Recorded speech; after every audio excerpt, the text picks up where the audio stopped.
மருமகளே, பாத்தியா? நான் ஒரு புது பிசினஸ் ஆரம்பிக்க போறேன்.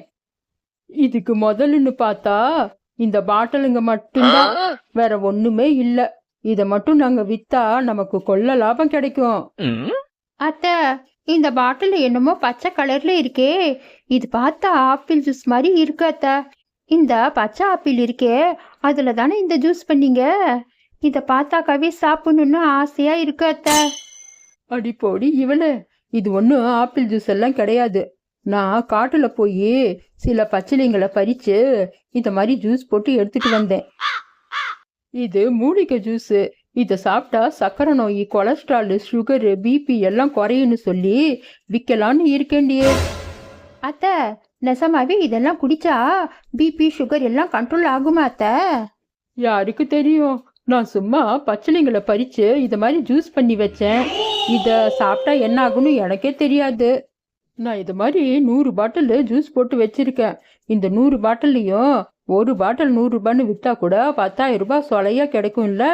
அதான் இன்னைக்கு இதை வியாபாரம் பண்ணலான்னு இருக்கேண்டி அம்மா. நீ இந்த ஜூஸ் எல்லாம் வித்துட்டு வாடி அம்மா. நான் போய் வீட்டில் சமைக்கிற வேலையை பார்க்குறேன். நீ வந்து நிம்மதியாக சாப்பிட்டுட்டு தூங்கு. ஐயோ அத்த, நீங்க தானே ஜூஸ் பண்ணீங்க, நீங்களே இதை வித்துடுங்க அத்த. நீங்க பொறுமையா வித்துட்டு வாங்க, நான் போய் உங்களுக்கு பிடிச்ச சமையலா பார்த்து பண்ணி வைக்கிறேன் அத்த.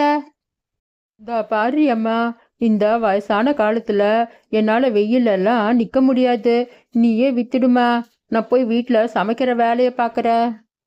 அத்த, இந்த ஜூஸ் சாப்பிட்டுட்டு யாராவது அடிச்சாங்கன்னா என்னால அடியெல்லாம் வாங்க முடியாது அத்த. நீங்க தானே ஜூஸ் பண்ணீங்க, அதனால அடியும் நீங்களே வாங்குங்க. அட, நம்ம டெய்லி சாப்பிட்ற பாலக்கீரையும் பசலைக்கீரையும் மட்டும்தான் இதுல அரைச்சி போட்டிருக்கேன். வேற ஒண்ணும் இதுல நான் போடல. இத சாப்பிட்டா உடம்புக்கு எந்த கெடுதியும் வராது மருமகளே. அதனால நீ பயப்படாம இதெல்லாம் வித்துட்டு வா மருமகளே. இதா பாருங்க அத்த, என்னால இந்த ரிஸ்க் எல்லாம் எடுக்கவே முடியாது. இதா பாருங்க, கருவாயன் வந்துட்டு இருக்கான். அவங்கிட்ட நீங்க கமிஷன் கொடுத்து இதை விற்க சொல்லிடுங்க. அவன் எல்லா பாட்டிலையும் சீக்கிரமாவே வித்து கொடுத்துருவான். டேய் கருவையா, வந்துட்டியா? நான் உன்னை தாண்டா எதிர்பார்த்துட்டு இருந்தேன். நல்ல வேலை வந்துட்ட. டேய் கருவையா, நான் உனக்கு ஒரு சூப்பர் வேலை கொடுக்குறேன்டா. இந்த பாட்டில்ல இருக்கிற இந்த மூலிகை ஜூஸ் எல்லாம் நீ வித்து கொடுத்தனா, நான் பாட்டிலுக்கு உனக்கு 5 ரூபாய் கொடுக்குறேன்டா கமிஷனு. பாட்டிலுக்கு 5 ரூபாய் கமிஷனா? ரொம்ப பெரிய மனசு தான் உங்களுக்கு. நான் எல்லாம் இதை விற்கல, நீங்கள போய் வித்திக்கோங்க. டேய் கருவையா, 100 பாட்டில் இருக்குடா இந்த மாதிரி மூலிகை ஜூஸு. 100 பாட்டில் நீ வித்தா உனக்கு 500 ரூபாய் சொலையா கிடைக்கும் இல்ல? ஏன்டா வேணான்னு சொல்ற? அத்த, 5 ரூபாய் கமிஷன்னா கருவாயன் எப்படி விற்பான்? ஒரு பாட்டிலுக்கு 10 ரூபாய் கமிஷனாவது கொடுங்க அத்த. அப்பதானே அவனுக்கும் சந்தோஷமா இருக்கும். என்ன கருவாயா, நான் சொல்றது சரிதானே? 5 ரூபாவும் வேணாம், 10 ரூபாவும் வேணாம், 50 ரூபாய், ஆளுக்கு 50-50 அப்படின்னா சொல்லுங்க. நான் இதை வித்து கொடுக்குறேன். இல்லைன்னா நீங்களே வித்துக்கோங்க. எனக்கு நிறைய வேலை இருக்கு, நான் போகணும். டேய் கருவையா, 50 ரூபானா ரொம்ப ஓவர்டா. வேணும்னா 20 ரூபா கொடுக்குறேன்டா. நீ இந்த 100 பாட்டிலையும் எப்படியாவது வித்து கொடுத்துட்றா. பாருங்க, 50-50னா நான் வித்து கொடுக்குறேன். இல்லைன்னா நீங்களே வித்துக்கோங்க. சும்மா என்ன டிஸ்டர்ப் பண்ணிட்டு இருக்காதீங்க. எனக்கு நிறைய வேலை இருக்கு, நான் போகணும். சரிடா கருவையா, அப்படியே பண்ணு. வர காசுல ஆளுக்கு 50-50. என்ன, ஓகேவா? சீக்கிரமா வித்துட்டு காசை கொண்டு வந்து கொடு. ஐயா வாங்க, அம்மா வாங்க. ஆர்த்தோ, பிபி, சுகரு, இந்த மூலிகை மருந்து சாப்பிட்டா வரும் பவரு. பாட்டில் 100 ரூபாய், 100 ரூபாய், 100 ரூபாய். கருவையா, என்னடா எல்லா வியாதிக்கும் ஒரே மருந்து தானா? ஒரே உடம்புல பல வியாதி இருக்கிறப்போ அந்த பல வியாதிக்கு ஒரு மருந்து இருக்கக்கூடாதாச்சு. அப்பா, நீ நல்லா தாண்டா பேசுற. உன் பேச கேட்டாவே இந்த ஜூசி வாங்கி சாப்பிடணும் போல இருக்குடா. ஆமா, நீ சொன்ன மாதிரி ஆர்த்தோ, பிபி, சுகர் எல்லாம் கண்ட்ரோல் ஆயிடுமா? நம்ம முன்னோர்கள் கண்டுபிடிச்ச இந்த மகிமை வாய்ந்த மூலிகை மருந்தெல்லாம் இப்போ யாருமே மதிக்கிறது இல்ல. அதனால்தான் வியாதிங்க எல்லாம் இப்படி கொட்டி கிடக்கு. இதெல்லாம் நீ சாப்பிட்டு பாரு ஆச்சி, உனக்கு எந்த வியாதியுமே வராது. சரிடா கருவையா, எனக்கு ஒரு பாட்டில் குடுறா, நான் சாப்பிட்டு பார்க்குறேன். நான் என்னென்னமா மருந்தெல்லாம் சாப்பிட்றேன், இந்த பிபியும் சுகரும் குணமே ஆக மாட்டேங்குது. இதையாவது சாப்பிட்டு பார்க்குறேன். தம்பி, எனக்கு முடி கொட்டுற பிரச்சனை இருக்கு. இந்த ஜூஸ் சாப்பிட்டா அந்த முடி கொட்டுறதெல்லாம் நின்று போயிடுமா? முடி கொட்டுறதெல்லாம் ஒரு பிரச்சனையே இல்லைக்கா. உடம்புல சத்து இல்லாததால தான் முடியே கொட்டுது. இந்த மூலிகை ஜூஸ்ல எல்லா சத்தும் இருக்கு. அதனால இதை நீ சாப்பிட்டா உன் முடிய கொட்டுறது நின்னுடுங்கா. ஆமா தம்பி, நீ ரொம்ப சரியா சொன்ன. நான் டாக்டர் கிட்ட போய் செக்அப் பண்ணி பார்த்தப்போ டாக்டர் கூட அதான் சொன்னாரு, உங்க உடம்புல கொஞ்சம் கூட சத்தே இல்லைன்னு. சரி, ஒரு ஜூஸ் கொடு, இதை சாப்பிட்டு பார்க்கலாம். 100 ரூபாய் தானே? டா கருவாயா, நீ சாப்பாடு கடை தானடா போட்டுட்டு இருந்த, இப்ப என்னடா புதுசா மூலிகை ஜூஸ் கடை போட்டிருக்க?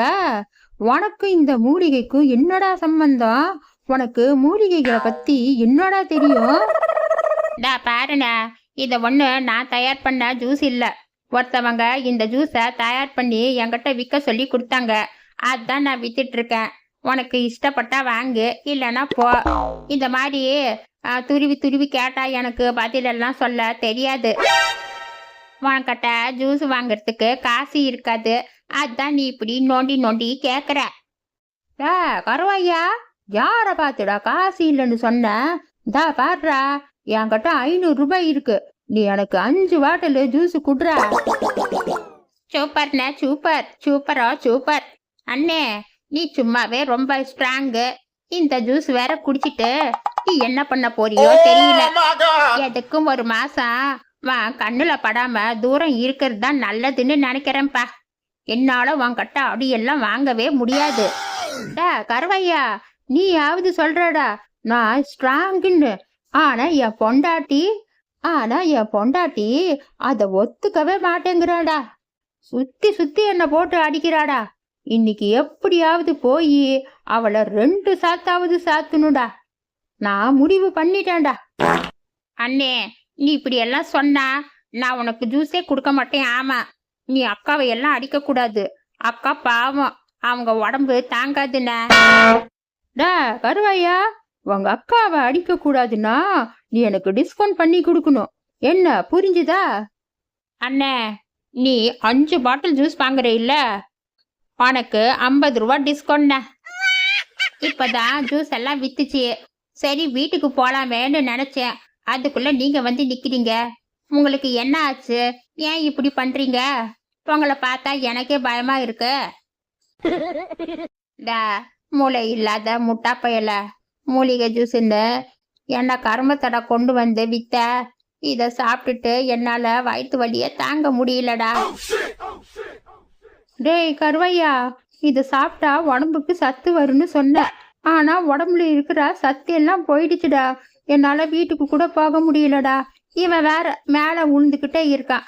ஏய், ஒழுங்கா நில்லுப்பா. என் மேல வந்து எதுக்கு இப்படி சாயிற?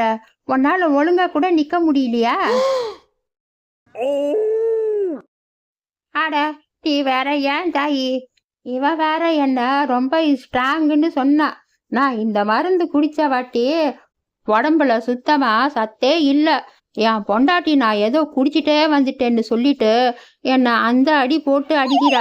நான் இன்னைக்கு அவளை 2 சாத்து சாத்தலான்னு இருந்தேன். அவ என்ன நல்லா சாத்திட்டா. ஐயோ, என்ன இது வம்பா போயிடுச்சு. இப்ப இவங்க கிட்ட என்ன சொல்லி சமாளிக்கிறது? ஆமா, நீங்க எல்லாம் இந்த மருந்து எவ்வளவு குடிச்சீங்க? முதல்ல அது சொல்லுங்க. இந்த மருந்து 1 லிட்டர் தண்ணிய நல்லா கொதிக்க வச்சு அதுல 1 ஸ்பூன் போட்டு ஒரு நாளைக்கு 1 மூடி மட்டும்தான் சாப்பிடணும். உங்களை பார்த்தா நீங்க 1/2 பாட்டில் இல்ல 1/4 பாட்டில் குடிச்சிருப்பீங்கன்னு நினைக்கிறேன். அதுதான் உங்களுக்கு இது மாதிரி எல்லாம் நடக்குது. என்ன நான் சொன்னது சரியா? ஏடா படுபாவி பயல, இத மருந்து குடுக்கறதுக்கு முன்னாடி சொல்லி தொலைக்கிறதுக்கு உனக்கு என்னடா கேடு? இப்ப சொல்ற. இப்போ நான் மருந்து நிறையவே குடிச்சிட்டேன்னு நினைக்கிறேன். இப்போ என்னதான் பண்றது? ஒண்ணு கவலைப்படாதீங்க. இது நம்ம நாட்டு மூலிகை மருந்து. இது நம்ம உடம்புக்கெல்லாம் ஒண்ணுமே பண்ணாது. நல்லா போய் 2 நாள் தூங்கி ரெஸ்ட் எடுங்க, எல்லாம் சரியாயிடும். டேய் கருவையா, மருந்தெல்லாம் வித்துட்ட போல இருக்க. பரவாயில்லடா, வித்த காசை சீக்கிரமா குடுறா, நம்ம வீட்டுக்கு போகணும். ஏதோ கையில கிடைக்கிற பச்சிலைங்களை எல்லாம் பறிச்சு அதை அரிச்சு ஜூஸ் பண்ணிட்டு மருந்துன்னு சொல்லி மக்களை ஏமாத்தி விக்கிறீங்களா? இந்த மருந்து சாப்பிட்டு எல்லாத்துக்கும் வயிற்று வலி வந்துருச்சு. இப்ப இதுக்கு என்ன பதில் சொல்ல போறீங்க? 2 பேரும் வாங்க, போலீஸ் ஸ்டேஷனுக்கு கூட்டிட்டு போய் நீங்க தான் இந்த மருந்து கொடுத்தீங்கன்னு சொல்லணும். டேய் கருவையா, எங்க பேரை சொல்லாதடா, தயவு செஞ்சு எங்களை காப்பாத்துடா. அப்படின்னா ஒரு 5000 ரூபாய் இப்படி தள்ளுங்க, அப்பதான் உங்களை காப்பாற்ற முடியும். அத்தை, முதல்ல கருவாயங்கிட்ட காசு கொடுத்து அனுப்புங்க அத்தை. சும்மா மாசம் மாசம் நின்றுட்டு இருக்காதீங்க. ஒழுங்கா போய் வீட்டுல வேலை பார்த்துருந்தாலும் 5000 ரூபாய் நமக்கு நஷ்டம் வந்திருக்காது. உங்க பேராசையால பாத்தீங்களா?